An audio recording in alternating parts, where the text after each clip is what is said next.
I-describe mo nga muna, bigyan mo sana sila ng ano, pa-preview. Anong mukha nung jowa tuloy ng bestie mo? Moreno.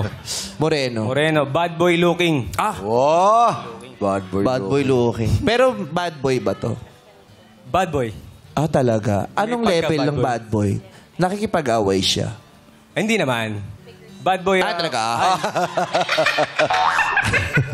Hindi siya nakikipag-away Hindi sa naman mga siya bar. palaway. Anong yung bad boy? Saan bad boy? Bad boy sa... Yung looks lang eh. More on looks lang yung pagka-bad boy niya. Kasi moreno. Maangas. Tapos yung gupit niya parang army cat. Ganyan.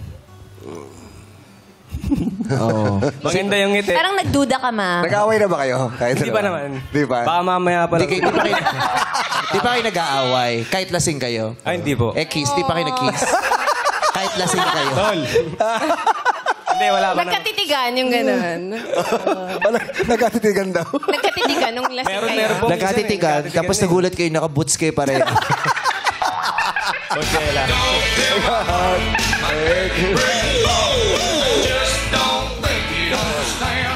Ano, yung mukha niya, ano yung itsura niya? Yung kilay niya, kamusta? Uy, kilay. Ayun, kilay niya. Dalawa ba? Dalawa naman. Malinis ba ito sa katawan? Malinis siya sa katawan. Mabango? Sakto lang. Patay. Sakto na. Oh. Nagde-deodorant Pwede ba na. to? Minsan. Baka hindi kailangan. Mag-best friend nga sila. Oo. Tol, pera mga ako ng ano mo. Sige, kuha ka lang yan. Nangihiram siya yun. Siya sa'yo ng damit. To the point na hindi niya po ibabalik yun. Ay. So yung boyfriend, yung best friend mo, maporma, pero nanghihiram. Oo. Minsan.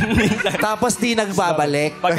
Pag ako na yung gagamit, tol, gagamitin ko kasi may lakad ako importante. So okay ba sa inyo yun? Yung maporma siya, pero yung pinampoporma niya, hinihiram niya lang naman. Yung aabot siya sa panghihiram para makaporma.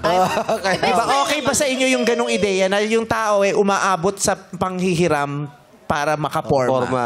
Oy, ganyan ako dati. Oo. Kapag nagdi-disco, nang ihiram ako sa mga kaibigan. Yes. Ako din, ang hiram din ako ng buhok dati.